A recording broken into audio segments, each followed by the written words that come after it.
Bonjour à tous, bonjour Mina, Bonjour Oriane. bienvenue dans notre troisième épisode de Business et Management. Aujourd'hui, on va parler d'accompagnement au sens large du thème.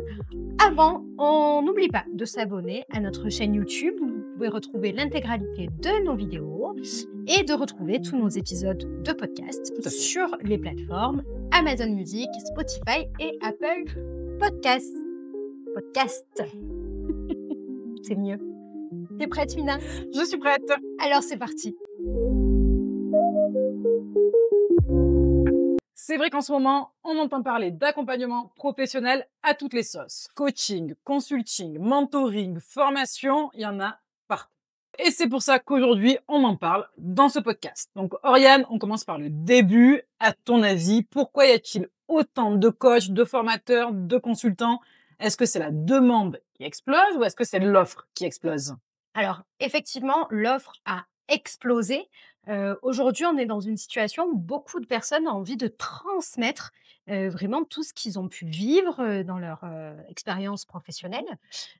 Donc ils ont envie de partager un petit peu, tout ce vécu, et du coup l'offre, explose. La demande, n'est pas en reste, hein, puisqu'il y a, énormément aujourd'hui de personnes qui, expriment le besoin, de se faire accompagner. Donc ce qu'il va falloir, voir, c'est, bah, le contenu, de chaque accompagnement pour définir, vraiment ce qui correspond à chacun. Donc venir voir, les méthodes utilisées, les outils, la manière d'accompagner, et finalement trouver la personne avec qui, ça match. Aujourd'hui, c'est ça qui se passe sur le marché, ce sont des rencontres, un besoin avec une offre. Donc il ne va pas falloir s'arrêter en fait, au CV, vraiment ce qui est écrit sur le papier. Ça va être, vraiment ce qui se passe entre 2 personnes et comment l'information va passer. Donc c'est une question, de rencontre finalement entre l'offre et la demande. Qu'est-ce qui va fusionner de la bonne manière, pour que ça fonctionne? Mais du coup, moi, je me demande vraiment, Mila, aujourd'hui, c'est, plutôt un nouveau besoin d'accompagnement ou c'est quelque chose qui était pas forcément exprimé ou peut-être pas forcément assumé et qui aujourd'hui l'est beaucoup plus par les chefs d'entreprise et les patrons de TPE-PME? Je pense que ce qui se passe en effet, c'est qu'aujourd'hui, les dirigeants assument un peu plus le fait de demander un accompagnement professionnel. Mmh. On n'est pas sans savoir quand même, l'image du dirigeant a beaucoup souffert de la culture du je dois tout savoir, je dois tout connaître, je dois tout gérer. Donc c'est vrai qu'on a vécu une époque passée où les dirigeants ne demandaient pas forcément de l'aide entre guillemets et qui se sentaient l'obligation de tout gérer tout seul, de tout apprendre tout seul, de tout savoir faire tout seul. Donc je pense qu'aujourd'hui, le fait qu'il y ait de plus en plus d'entrepreneurs et que les entrepreneurs soient de plus en plus jeunes, ça a aussi permis de s'ouvrir un petit peu plus aux accompagnements professionnels. On s'est rendu compte qu'en fait, être accompagné par la bonne personne, pour la bonne problématique, bah, ça résout des problèmes beaucoup plus rapidement. Et la rapidité, c'est quand même un point essentiel des entrepreneurs. Je pense aussi que les différentes crises qu'on a passées, que ce soit le Covid, l'inflation, etc., ça a aussi permis aux entrepreneurs, aux dirigeants, voire même aux managers, de demander un peu plus facilement l'accompagnement de personnes spécialisées. Aujourd'hui, on se rend compte que prendre un accompagnement sur une personne spécialisée, ça permet d'avoir rapidement des outils. Et c'est vraiment ce qui est ressorti des accompagnements sur le terrain. C'est-à-dire qu'aujourd'hui, les patrons ne manquaient pas de savoir-faire, ils manquaient d'outils. Donc voilà, savoir être accompagné par la bonne personne qui nous transmet les bons outils pour résoudre les bonnes problématiques, c'est vraiment ce qui a changé l'accompagnement professionnel sur le terrain. Donc ça s'est démocratisé. Exactement. Mais la première question que j'ai le plus souvent et dont je vais te poser, parce que je pense que la question que tout le monde se pose, c'est comment ça se passe un accompagnement? C'est quoi un accompagnement? Être accompagné, c'est un choix, c'est pas un sauvetage. Voilà, c'est pas une solution de dernière minute, qui va venir sauver les meubles quand tout part en cacahuète, si je peux m'exprimer ainsi. C'est vraiment un moment de coopération, d'échange et de construction. Ouais, Donc il faut, l'avoir choisi et le vouloir. L'accompagnement, ça sert à sortir de l'isolement. tout à fait. Dans des moments où on a l'impression que rien ne bouge, que tout tourne en rond, qu'il y a pas de solution, qu'on a déjà tout essayé, l'accompagnement, ça va nous aider à sortir de cette matrice, de ce système-là, mais encore une fois, il faut en avoir envie. Tout à fait. Alors, il y a des signes qui nous montrent qu'on a besoin d'être accompagné. Donc il faut vraiment Faire les attention. écouter, y être attentif. Voilà, donc je disais ce sentiment d'isolement, que tout tourne en rond, et cetera et cetera. Un épuisement. On est à bout, on se lève le matin, on ne sait pas si on va tenir la journée, on sait pas combien de temps on va tenir comme ça. Donc à un moment donné, il faut prendre le taureau par les cornes et prendre la décision de se faire accompagner. Tout à fait. Mais ça peut aussi être dans un moment de progression. Oui, Donc c'est-à-dire où, heu, on a atteint son principal objectif, son premier objectif, on a encore envie d'aller plus loin et on se rend compte que pour ça, il va nous manquer des outils ou des méthodes, et donc on va aller les chercher grâce à une formation, un coaching, un accompagnement spécifique. Donc c'est aussi dans ces oui. moments-là, c'est pas que quand tout va mal, c'est aussi Quand ça va bien. quand ça va bien, quand ça va même très bien, mais encore une fois, c'est une coopération, avec la personne qui nous accompagne, la personne qu'on a choisie et donc il faut s'investir à 100 Tout à fait. pour que ça fonctionne. Mais du coup, toi, il me semble que tu as déjà été accompagnée, C'est vrai. dans ton parcours. Est-ce que tu peux un petit peu nous dire comment ça s'est passé? De quelle manière tu as fait ça? Faire un peu ton retour terrain. Alors tout à fait, c'est vrai que moi j'ai été accompagnée, alors c'était un peu particulier, j'ai choisi d'être accompagnée, quand je suis passée de directrice de concession moto à entrepreneur. Du coup, c'était dans une progression, dans Exactement, dans le une cadre d'une évolution, je changeais de statut, je passais de salarié d'une grosse entreprise à dirigeante de ma propre entreprise. mmh Et c'est vrai qu'à ce moment-là, j'ai senti le besoin d'être accompagnée pour avoir les bons outils tout de suite, et la bonne posture tout de suite pour la création de l'organisme de formation qui est Potentiel Optimum. Donc il est arrivé dans de bonnes conditions, Tout cet à fait. organisme de formation. C'est-à-dire que, bah, en effet, comme on l'a vu, au tout début de ce podcast, au-delà de l'envie de transmission, que j'avais sur le terrain, je voulais être sûre d'avoir tous les bons outils et les bonnes méthodes pour créer une entreprise. C'est-à-dire qu'être formatrice, c'est un sujet, être dirigeant d'entreprise, c'en est un autre. Et du coup, j'ai fait le choix d'être accompagnée par un coach, pour la création de mon entreprise et c'était surtout sur la partie mindset. C'est-à-dire être sûre d'avoir le bon mental et les bons outils pour créer une entreprise avant de pouvoir commencer à former des personnes. Donc c'est Super intéressant. voilà, ça a été génial et c'est là qu'on se rend compte encore plus qu'un accompagnement professionnel, ça nous permet d'accéder beaucoup plus rapidement à nos objectifs. Là, j'avais besoin d'être dans le bon état d'esprit en tant que créatrice d'entreprise, et d'être sûre d'avoir choisi les bonnes valeurs, la bonne mission, la bonne trajectoire pour mon entreprise. J'ai eu affaire à un coach business qui a été incroyable, qui m'a permis d'accéder tout de suite à la posture que je souhaitais. Donc j'en garde un excellent souvenir. Il faut savoir qu'un coach, c'est une personne qui est là, pour te poser les questions que tu ne te poserais pas. Oui, Donc c'est vraiment ça qui a été l'élément déclencheur, c'est-à-dire qu'il faut le savoir quand on a été salarié toute sa carrière professionnelle et qu'on devient, chef d'entreprise, il y a une posture à avoir, des questions à se poser et on n'y a pas forcément accès. Et là, le coach m'a permis, voilà, de me poser toutes les questions que je ne me serais pas posées et du coup, moi, ça m'a permis de trouver très rapidement les réponses et la direction que je voulais donner à ma boîte. D'ailleurs, je crois même que c'est profondément impossible aujourd'hui de pouvoir accompagner des personnes si on n'a soi-même jamais été accompagné. oui. C'est vraiment une expérience supplémentaire et presque indispensable pour les personnes qui souhaitent aujourd'hui transmettre leur expérience, accompagner, devenir formateur ou consultant. C'est vraiment une étape indispensable d'être soi-même accompagné. Du coup, ça me fait poser une question, Ariane. Quel type d'accompagnement existe-t-il? Alors je pense qu'il y a vraiment, 3 grands axes, qu'on peut vraiment identifier. Il va y avoir le coach. Le coach, il est là pour poser des questions. Il ne va pas donner les réponses. C'est plutôt un accompagnement sur un chemin presque d'introspection. Tout à fait. On va avoir le formateur. Lui, il arrive avec, souvent une méthode, une compétence, des outils, voilà, une manière de les appliquer. Ça peut être sur une période, très courte, Tout à fait. donc vraiment sur la résolution d'une problématique, récurrente éventuellement d'une entreprise, et on va avoir le consultant, donc lui, il est plus là, pour du conseil, une analyse, une orientation vers telle ou telle formation, par exemple, Tout ou à fait. tel accompagnement. Lui, il arrive avec son expérience, son expertise et cetera. Mais ce qu'on voit surtout, notamment en ce moment parce qu'on l'a vu, la demande, heu, grandit, l'offre aussi, et on voit, des formules hybrides, qui arrivent avec, dans un accompagnement, peut-être un petit peu des 3, formats. Donc, vraiment l'idée, encore une fois, c'est de savoir pourquoi on prend un accompagnement, quel est l'objectif à atteindre et on va venir regarder à l'intérieur comment on va l'atteindre et effectivement, ça peut être une combinaison, des 3. Tout à fait.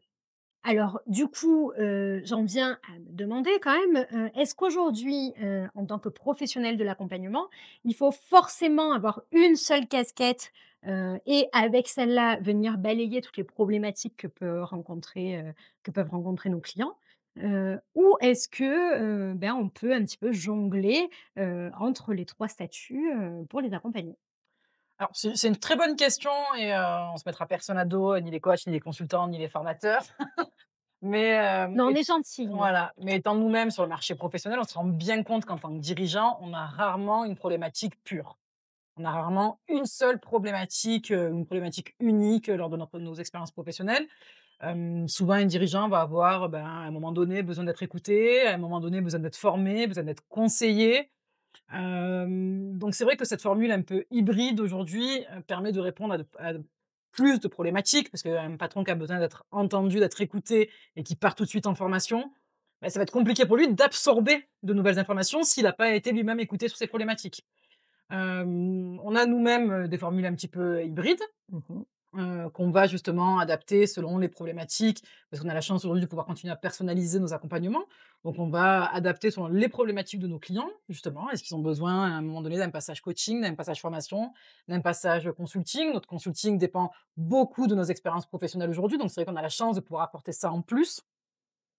Je pense que la seule difficulté est vraiment sur s'il y a un message à faire passer aux professionnels, c'est qu'aujourd'hui, ce qu'il faut absolument éviter, c'est la confusion dans le message. C'est-à-dire qu'on Mmh. se doit d'être au clair avec la méthodologie et la posture qu'on va avoir sur un accompagnement et même si celui-ci est hybride. C'est-à-dire que si on passe d'une posture de coach à formateur ou à consultant, on doit être clair dans l'accompagnement et expliquer à nos clients qu'il va y avoir une partie coaching, une partie formation, une partie consulting, parce que je pense que c'est aujourd'hui ce qui va être le plus compliqué quand on est, demandeur d'un accompagnement, c'est de comprendre, comment on va être accompagné et c'est souvent là que naissent les déceptions.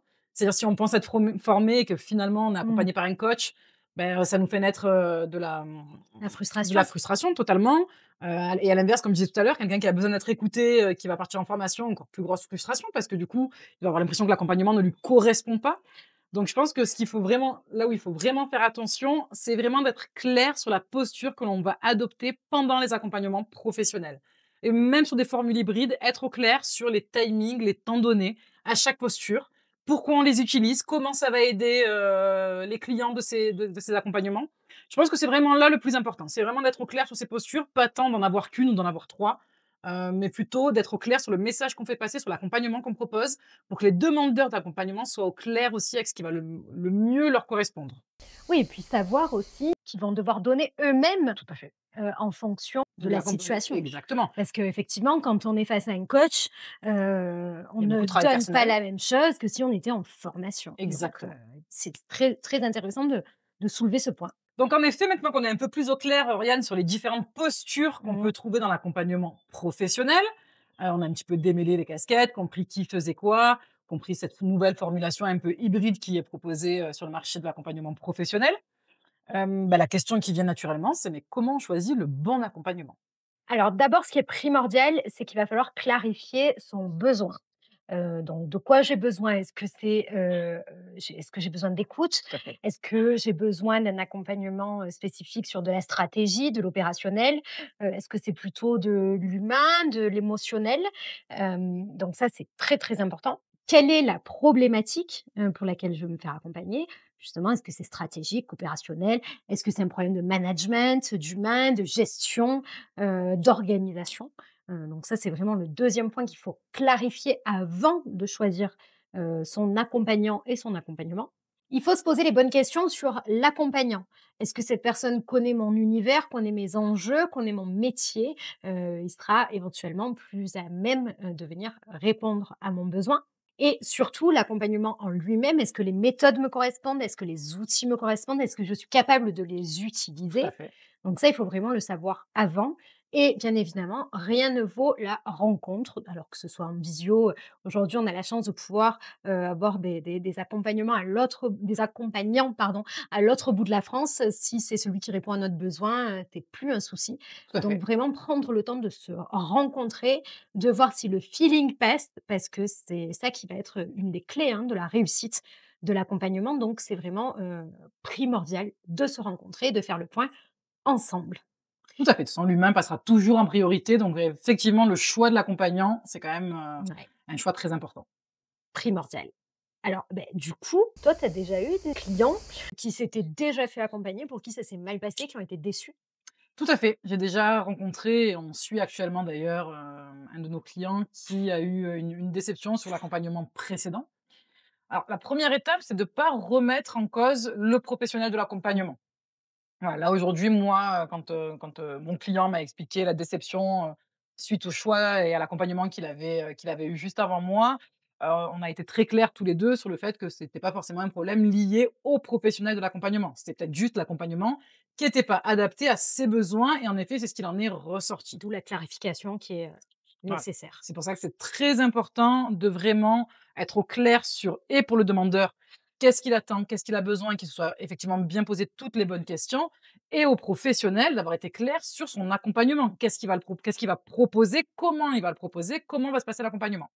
Donc ça, c'est la première chose. Après, ce qui est important quand on est un professionnel qui reçoit des clients, déçus, une fois qu'on a clarifié le fait que c'était pas forcément, lié au professionnel, mais peut-être au mauvais accompagnement avec la Mmh. mauvaise problématique, ce qui va être important, c'est de faire un point sur toutes ces déceptions et ces frustrations, mais de rentrer dans le détail. Pourquoi cet accompagnement, a créé de la déception? Qu'est-ce qui manquait à l'accompagnement? Qu'est-ce que le client attendait de cet accompagnement? Alors déjà, nous, en tant que professionnels, ça nous permet d'être sûrs, encore une fois, que l'accompagnement, sera bien adapté à ses besoins, et d'expliquer au client qu'effectivement, il n'a pas de déception à avoir envers le professionnel. Il avait pas juste les bonnes attentes et du coup, Mmh. forcément, pas les bonnes réponses. Donc ça, je Ça a pense que pas c'est matché. exactement. Donc ça, c'est pour ça qu'on le répète et on le répète, mais c'est quand même très important des 2 côtés d'être au clair avec ses Mmh. attentes, ses besoins et les méthodes utilisées pendant l'accompagnement. C'est vraiment le plus important. D'ailleurs, je pense que c'est là aussi que nous, on se rend compte, que notre partie personnalisation est un atout, heu, parce que généralement, avant de proposer un accompagnement, on rencontre les personnes pour pouvoir personnaliser l'accompagnement. Mais voilà, c'est vrai qu'il existe, on en rencontrera encore. Je touche du bois qu'on le fasse pas, mais on risque aussi, d'avoir des déçus, même si on essaie d'être le plus clair possible sur ce qu'on propose et comment on le propose. Après voilà, ce qui est important aussi pour les professionnels et ça je l'ai toujours dit, c'est de pas venir critiquer son confrère. On n'est pas là pour ça, nous on est là pour apporter un accompagnement très professionnel, à des clients qui sont aussi des professionnels. Donc nous, notre but, c'est d'être sûr et de comprendre à quel moment l'accompagnement et le client n'étaient plus en adéquation, pour être sûr justement que notre accompagnement va aussi bien répondre à ce besoin-là. Quand on passe après quelqu'un qui est déçu, il aura beaucoup plus d'attentes. Mmh. Donc voilà, tous les professionnels qui, seront dans la même situation que nous, c'est-à-dire qui vont arriver, après un confrère qui a déçu le client, c'est encore plus important pour nous d'être au clair sur notre posture et notre méthode. Parce qu'on a un client qui va avoir des besoins qui vont augmenter parce qu'il va Oui. falloir combler la frustration, même si c'est pas notre rôle. C'est pour ça que c'est important d'expliquer à un moment donné que c'est pas une erreur de professionnel, mais c'est juste une erreur à un moment donné d'alignement. Mais ça, c'est vraiment très important pour nous et pour les clients, de refaire une mise au point, de jamais redémarrer un accompagnement tout de suite quand on a constaté qu'il y avait eu une déception avant et d'être au clair sur ce qui va se passer, comment ça va se passer, sur combien de temps ça va durer. Voilà, qu'est-ce que le client peut demander, pas demander, c'est vraiment très important et encore plus après une déception. Et comme tu le disais très bien tout à l'heure, un accompagnement, c'est pas un engagement à vie. Un accompagnement, c'est une réponse à une problématique sur un temps donné, que ce Mmh. soit en coaching, en formation, en consulting, même pour les mentorats aujourd'hui. C'est pas des engagements à vie. On engage un professionnel pour répondre à une problématique. Donc c'est important de rassurer aussi ses clients là-dessus. C'est-à-dire que nous, on ne vient pas résoudre tous les problèmes du professionnel, on vient les accompagner sur une problématique qu'ils nous ont annoncée. Donc voilà, c'est pas un engagement à vie. On est là pour apporter des outils, des méthodes, des fois même que de l'écoute. Mais c'est important de rappeler qu'on est engagé que sur un temps donné. Donc c'est important aussi de rappeler aux gens qui prennent un accompagnement d'en profiter à 100%, de se donner à Mmh. 100%, parce que aussi, c'est pas un engagement à vie. Donc c'est important des 2 côtés. Et d'ailleurs aujourd'hui, Oriane, qu'est-ce que toi tu pourrais dire à une cliente qui a été déçue et qui hésite à reprendre justement un nouvel accompagnement? Alors d'abord, il faut valider la déception. Il OK, faut accepter que ça se soit mal passé, et être OK avec ça. Après, j'ai envie de te dire, c'est un peu comme dans la vraie vie, hein, quand tu as des déceptions, j'accepte. tu l'acceptes, tu fais avec et c'est comme ça que tu avances. Bon, ben, c'est exactement la même chose. OK, C'est important d'analyser ce qui a pas marché. Donc avant de refaire les mêmes erreurs, tout à fait. il faut vraiment, voilà, mettre le doigt, sur ce qui a pas fonctionné. Est-ce que c'est l'échange avec la personne? Est-ce que c'est les méthodes? Est-ce que c'est les outils? Est-ce que c'est le support? Est-ce que c'est le format? Voilà, il y a plein de possibilités pour lesquelles ça n'aurait pas marché. Il faut réussir à les identifier pour ne pas reproduire la même chose. Et il faut surtout, voilà, changer, d'angle, changer de vision. L'accompagnement, on l'a répété beaucoup, beaucoup, au cours de cet épisode, c'est vraiment une rencontre, entre 2 personnes et si c'est pas les outils, si c'est pas la méthode et cetera, mais que c'est la personne, beh, ça peut arriver aussi. Voilà, faire attention à ça, et se dire que c'est peut-être seulement une rencontre Oui, humaine qui a pas matché. tout à fait. Une fois qu'on a identifié tout ça, qu'on s'est posé les bonnes questions, avant de démarrer un nouvel accompagnement, ce qui est important, c'est de bien le préparer. Voilà, se remettre au clair, reclarifier, comme on a dit, Mmh. ses besoins, ses attentes, ses objectifs, Oui, est-ce qu'ils ont et changé entre, voilà et l'ancien puis et le nouveau? surtout, noter, acter ce qu'on ne veut plus, ce qu'on ne veut plus retrouver dans un accompagnement, ce qui ne nous plaît pas. Beh, là, c'est intéressant de venir l'exprimer clairement, au prochain professionnel qui potentiellement va nous accompagner. Il sera tout de suite au fait de ce qui a pas marché, pour nous et ce sera beaucoup plus facile à lui, pour lui de s'adapter, et de nous proposer éventuellement, autre chose. Tout à fait. Donc on l'a dit, une mauvaise expérience, c'est Ça peut douloureux, arriver. c'est comme le cheval, hein, quand on tombe, il faut remonter. Donc on ne fait pas une croix sur l'accompagnement, lorsqu'on a une mauvaise expérience, mais on se prépare, et on se renforce Oui, pour que le prochain fonctionne, et donc nous aide à atteindre nos objectifs ou à résoudre, nos problématiques. tout à fait. Une fois qu'on sait, comment choisir, Mmh. encore faut-il savoir quoi choisir. Tout à fait. Parce que c'est vrai qu'on a parlé de tout ce qui tourne autour des professionnels de l'accompagnement, mais on se fait accompagner sur quoi? Il y a plein de professionnels qui ont besoin, qui ont envie de se faire accompagner, mais qui finalement n'arrivent pas à mettre, de mots ou n'arrivent pas à vraiment mettre en lumière, leurs principales problématiques et ce sur quoi ils ont besoin de se faire accompagner. Donc dans ces cas-là, comment on fait? C'est une très bonne question parce qu'effectivement, aujourd'hui, l'offre est tellement abondante, on a tellement de spécialistes dans tous les domaines que pour certains professionnels, ça devient presque très compliqué de choisir, le thème sur lequel ils vont être accompagnés. Alors ils savent qu'il y a une problématique, ils savent pas forcément, caler, mettre le vrai mot sur la problématique.